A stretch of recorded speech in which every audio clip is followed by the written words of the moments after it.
Hello friend, स्वागत है आप सभी का विज्ञान वृक्ष के ऑनलाइन प्लेटफॉर्म पर। आज मैं आपके साथ यहाँ पे एक बहुत इंपॉर्टेंट इन्फॉर्मेशन शेयर करने वाला हूँ। यहाँ पे HPSC Haryana public service commission के द्वारा 8 साल के बाद यहाँ पे असिस्टेंट प्रोफेसर की वैकेंसीज को फाइनली आउट किया गया है। यहाँ पे नंबर ऑफ पोस्ट, कब आपकी एप्लीकेशन स्टार्ट होंगी, ये सारी चीजें मैं आपके साथ डिस्कस करूंगा। तो सबसे पहले मैं आपके साथ यहाँ पे डिस्कस करता हूँ कि कब से आपकी यहाँ पे एप्लीकेशन को एक्सेप्ट करने वाला पोर्टल यहाँ पे ओपन नोटिफिकेशन यानी कि पब्लिशिंग डेट आउट हुई है और उसमें यहाँ पे बताया गया है कि 7 अगस्त से आपके क्या होंगे भाई, यहाँ पे एप्लीकेशन एक्सेप्ट होना स्टार्ट होंगे और उसके बाद वो एप्लीकेशन आपके 27 अगस्त तक यहाँ पे चलेंगे। 27 अगस्त 5 बजे शाम को आपका यहाँ पे पोर्टल क्लोज हो जाएगा। उस ड्यूरेशन में आपको यहाँ पे अपना एप्लीकेशन कंप्लीट करना है और वहां पे आपको अपनी फीस पेमेंट वहां पे कंप्लीट करनी है। अब दूसरी चीज यहाँ पे यह आती है कि अप्लाई कैसे किया जाए।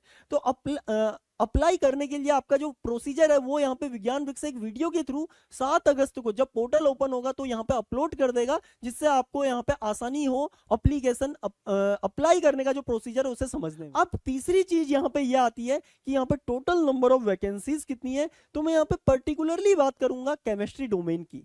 केमिस्ट्री डोमेन में यहाँ पे टोटल 123 पोस्ट है, जिसमें से 79 पोस्ट आपकी जर्नल कैटेगरी के लिए है, 15 पोस्ट आपकी शेड्यूल कास्ट के लिए है, उसके अलावा 18 सीट्स आपकी यहाँ पे ओबीसी कैटेगरी के लिए और 11 सीट्स आपकी यहाँ पे इकोनॉमिकली वीकर सेक्शन के लिए है। आगे बढ़ने से पहले मैं आपको थोड़ा सा जानकारी दे देना चाहता हूं कि विज्ञान वृक्ष यहाँ पे केमिस्ट्री के रिलेटेड जितने भी एग्जाम है including assistant professor HPSC assistant professor, इसकी यहाँ पे प्रिपरेशन कराता है। और अगर आप चाहें तो यहाँ पे नीचे दिए हुए डिस्क्रिप्शन में दिए हुए गूगल फॉर्म में अपनी क्वेरीज को यहाँ पे अपलोड कर सकते हैं या विज्ञान वृक्ष ऐप पे जाके हमारे कोर्स को यहाँ पे देख सकते हैं। अब आगे बढ़ते हैं और क्वेश्चन आपके मन में जो इसके बाद उठा होगा कि यहाँ पे क्या आपका क्वालिफिकेशन है इस वैकेंसी के लिए, क्या हम यहाँ पे एलिजिबल हैं। तो यहाँ पे बहुत सिंपल सी आपकी क्या है भाई, एलिजिबिलिटी है इस एग्जाम के लिए कि आपको 55% मार्क्स यहाँ पे मास्टर्स में होने चाहिए। उसके अलावा आपका यहाँ पे नेट आइदर स्लेट या यहाँ पे सेट एग्जाम आपका क्लियर होना चाहिए। इन तीनों में से अगर आपके पास कोई सा भी एलिजिबिलिटी टेस्ट आपका क्लियर है तो आप इस एग्जाम के लिए यहाँ पे एलिजिबल हो। और अगर आपके पास इन तीनों में से कोई भी एग्जाम यहाँ पे क्लियर नहीं है बट आपके पास यहाँ पे पीएचडी है तो आप यहाँ पे इन तीनों मतलब एलिजिबिलिटी टेस्ट से यहाँ पे एग्जेम्प्टेड रहोगे। बाकी पीएचडी के रिगार्डिंग कुछ और इन्फॉर्मेशन है, जैसे आपके पास यहाँ पे 2 क्या होने चाहिए भाई, मिनिमम 2 आपकी पब्लिकेशन होनी चाहिए। उसके अलावा आपकी पीएचडी जब कंप्लीट हुई हो तो आपको 2 एक्सटर्नल एग्जामिनर ने यहाँ पे एग्जामाइन किया हो। तो ऐसी कुछ एक रिक्वायरमेंट है, तो वो आप नोटिफिकेशन में जाके देख लीजिए। अब बढ़ते हैं आगे की ओर कि यहाँ पे किस तरीके से आपका एग्जाम आगे प्रोसीड करेगा। ठीक है, ये सबसे इंपॉर्टेंट पॉइंट है और यही मैं आपके साथ यहाँ पे डिटेल में डिस्कस करता हूँ। देखिए कि एग्जाम पैटर्न यहाँ पे क्या रहेगा। तो मेनली एग्जाम आपका यहाँ पे 3 पार्ट्स में करवाया जाएगा। सबसे पहले आपका स्क्रीनिंग टेस्ट होगा और अभी मैं बता दूं ये स्क्रीनिंग टेस्ट आपका क्या है भाई, सिर्फ और सिर्फ यहाँ पे क्वालिफाइंग होगा, इसका आगे कोई वेटेज नहीं रहेगा आपका फाइनल मेरिट लिस्ट में।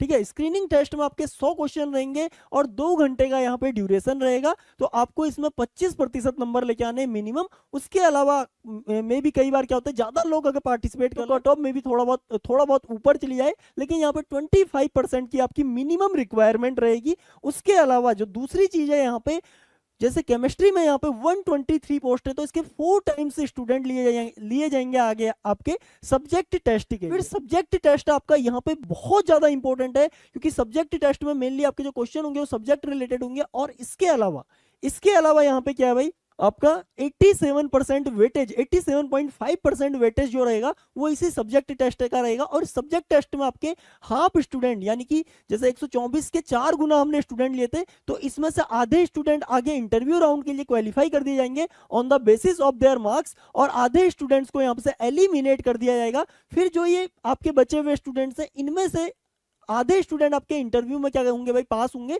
या इंटरव्यू में पास क्या होंगे, यहाँ पे हम बोलेंगे कि ये इंटरव्यू में अपीयर होंगे और फाइनली इनके इंटरव्यू का जो 12.5% वेटेज है वो जुड़ेगा यहाँ पे 87.5% वेटेज जो आपका सब्जेक्ट राउंड था। फिर इसके बेसिस पे एक फाइनल मेरिट लिस्ट आपकी रेडी होगी, उसमें जो ऊपर के टॉप 123 स्टूडेंट होंगे उनको यहाँ पे सेलेक्ट कर लिया जाएगा और बाकी स्टूडेंट यहाँ पे आपके आउट हो जाएंगे। इस तरीके से यहाँ पे पूरा का पूरा आपका सिलेक्शन चलने वाला है कि यहाँ पे मैंने आपके साथ एग्जाम की फीस के बारे में यहाँ पे डिस्कस कर लिया है कि एग्जाम की एप्लीकेशन फी यहाँ पे मेल कैटेगरी, जो जर्नल कैटेगरी के मेल स्टूडेंट है उनके लिए यहाँ पे 1000 रुपीज का रहेगा। जो जर्नल कैटेगरीज की फीमेल स्टूडेंट है उनके लिए यहाँ पे 250 रुपए की फीस रहेगी। SC ST स्टूडेंट्स के लिए मेल फीमेल सबके लिए यहाँ पे क्या रहेगा, 250 रुपए का यहाँ पे अप्लीकेशन फॉर्म रहेगा। उसके अलावा PWD कैटेगरी के लिए यहाँ पे फॉर्म की फीस है वो एग्जेम्प्टेड रहेंगे, उनके लिए 0 रुपीज की यहाँ पे क्या भाई अप्लीकेशन फीस रहेगी। ओके, आई थिंक आपको पूरा प्रोसीजर यहाँ पे समझ में आया होगा। और इसी तरीके की मजेदार जानकारियों के लिए,